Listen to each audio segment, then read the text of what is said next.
अरे वो देखो आ गए बोना बोनी। इन दोनों को देखकर वो कहावत सच लगती है, राम मिलाए जोड़ी। लेकिन वो लोगों की बातों को अनसुना करते। कुछ महीने बाद साधना गर्भवती हो गई। ये खुशखबरी मिलते ही जगदीश बहुत खुश हुआ। अब उसने साधना को काम पर जाने से रोक लिया। साथ ही वो साधना का खूब ख्याल रखता था। लेकिन कहीं न कहीं उन दोनों के मन में हमेशा एक डर बना रहता था, कहीं हमारा आने वाला बच्चा भी हमारी तरह बौना। नहीं नहीं साधना, तुम ये सब विचार अपने मन से निकाल दो। अरे जरूरी तो नहीं हर गूंगे का बेटा गूंगा हो, उसी तरह हर बौने का बेटा बौना ही निकले। ऐसे ही समय बीता और 9 महीने बाद साधना ने एक बड़े ही प्यारे बेटे को जन्म दिया, जिसे देखकर डॉक्टर ने कहा, आप दोनों घबराइए मत, जैसा आप सोच रहे हैं ऐसा कुछ भी नहीं होगा। आपके बच्चे में उसके दादा दादी के जीन्स आए हैं, जिस कारण उसकी हाइट आपकी तरह नहीं होगी। ये सुनकर वो दोनों बहुत खुश हुए। आज तक सब हमारे बौनेपन का मजाक उड़ाते थे, लेकिन अभी हमारा बेटा आ गया उन सबका बदला लेने के लिए। वो दोनों उसका नाम आयुष रखते हैं। दोनों मिलकर उसकी खूब अच्छे से परवरिश करते हैं। ऐसे ही कई साल बीत गए। आयुष अब अपनी कॉलेज की डिग्री लेकर एक कंपनी में नौकरी करने लग जाता है। साधना और जगदीश अब अपने बेटे की शादी के बारे में सोचते हैं। लड़का तो आपका दिखने में सुंदर है और हाइट भी अच्छी है, लेकिन ये आपका बेटा बिल्कुल नहीं लगता। कहीं ऐसा तो नहीं इसे भी आपने गोद लिया है? जैसा आप सोच रहे हैं ऐसा कुछ नहीं है, ये हमारा ही बेटा है। मेरे भाई और उनके बच्चे भी लंबे हैं, इसके दादा दादी भी लंबे ही थे। मेरी और मेरी पत्नी जैसे लोग कई पीढ़ियों में एक दो ही जन्म लेते हैं। देखिए हमारी बेटी को आपका बेटा पसंद तो आ गया था फोटो देखते, लेकिन एक बात बताइए, कल को इनके बच्चों में भी कहीं आप दोनों के जीन्स आ गए तो? बेटे की तस्वीर के साथ साथ अगर आप अपनी भी तस्वीर भेज देते तो यहाँ तक आने की आपको जहमत ही नहीं उठानी पड़ती। बस बहुत हुआ, बहुत कर लिया आपने मेरे माँ बाप की बेइज्जती। अब आप क्या इनकार करेंगे? हमें ही नहीं करनी ऐसे घर में शादी। चलो माँ पापा। उस बात से वो तीनों बहुत परेशान हुए थे। वो वापस घर आ गए। माँ पापा, आज के बाद कोई शादी का रिश्ता मैं नहीं देखूंगा, और अगर जबरदस्ती करेंगे तो मैं कभी शादी नहीं करूंगा। लेकिन बेटा बात तो सुन। आयुष उनकी कोई बात नहीं सुनता और वहाँ से चला जाता है। उन्हीं के गांव के पास ही एक दूसरा गांव था, जहाँ पायल नाम की एक लड़की रहा करती थी, जिसकी लंबाई 6 फीट से भी ज्यादा थी। उसकी लंबाई देख ज्यादातर लोग उससे डरते थे, क्योंकि उस गांव के लड़के भी इतने लंबे नहीं थे जितने की वो। उसकी लंबी हाइट की वजह से कोई भी लड़का उससे शादी नहीं करना चाहता था।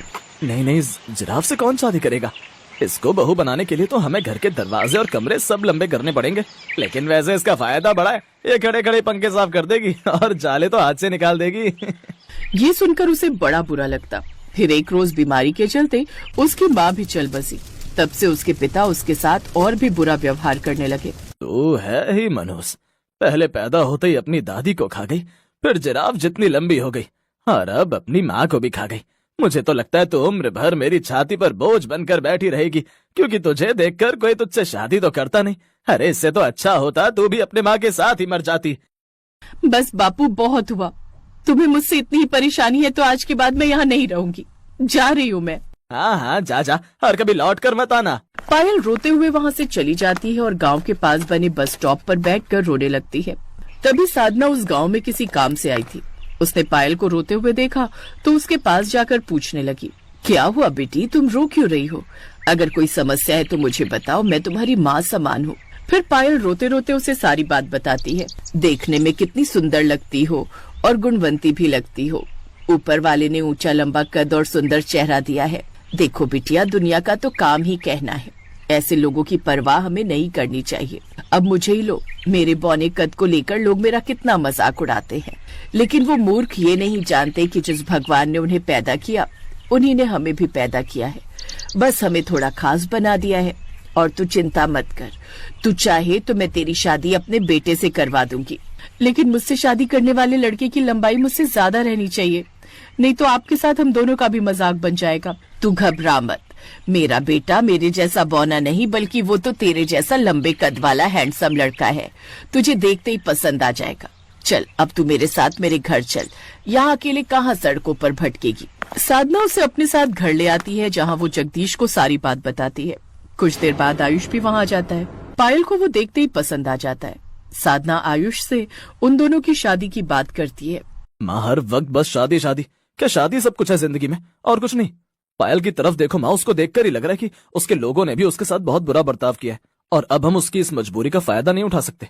शादी दो दिलों के बीच का बंधन है माँ, जो प्यार से शुरू होता है, ना कि कोई व्यापार कि जो चाहे जब चाहे खरीद सके। उसकी बात सुनकर वो मन ही मन सोचती है, इसका कहना बिल्कुल ठीक है, क्यों मैं किसी और का इंतजार करूं, बल्कि मुझे खुद से प्यार करना चाहिए, खुद कुछ करना चाहिए। आयुष और लड़कों से अलग था, ये देखकर पायल बहुत खुश होती है और वो मन ही मन उसको चाहने लगती है। अब पायल उन्हीं के घर में रहने लगती है और कुछ बनने की सोचती है। वो 12वीं पास थी। एक रोज पायल, पुलिस भर्ती के लिए तुम्हें अप्लाई करना चाहिए। आज तक जितने भी लोगों ने तुम्हारा मजाक उड़ाया था ना, वो सब तुमसे डरने लगेंगे और तुम्हारी इज्जत करने लगेंगे। पायल अब पुलिस भर्ती की तैयारी करने लगती है। आयुष भी अब उसकी पढ़ाई में मदद करता, फिर सारे फिजिकल टेस्ट और इंटरव्यू वो क्लियर कर लेती है और अब वो पुलिस इंस्पेक्टर बन जाती है।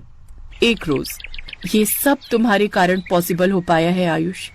अगर आप सब मेरी हिम्मत न बढ़ाते तो मैं यहाँ तक नहीं पहुँच पाती। मुझे तुमसे प्यार हो गया है आयुष, और अब मैं तुमसे पूछती हूँ, क्या तुम मुझसे शादी करोगे? पसंद तो तुम मुझे पहली नजर में ही आ गई थी पायल, लेकिन अगर मैं उसी दिन तुमसे ये बात कह देता तो तुम्हें लगता मैं तुम पर तरस खाकर शादी के लिए हाँ कह रहा हूँ।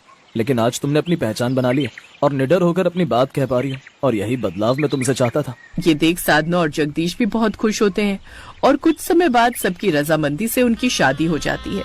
अब मोहल्ले की औरतें दोनों सास बहू को देखकर बातें बनाती। वाह, क्या सास बहू की जोड़ी बनाई है ऊपर वाले ने, बौनी सास की लंबी बहू। ये देख दोनों सास बहू मुस्कुराती हैं। है ना हमारी कमाल की जोड़ी, क्यों आंटी?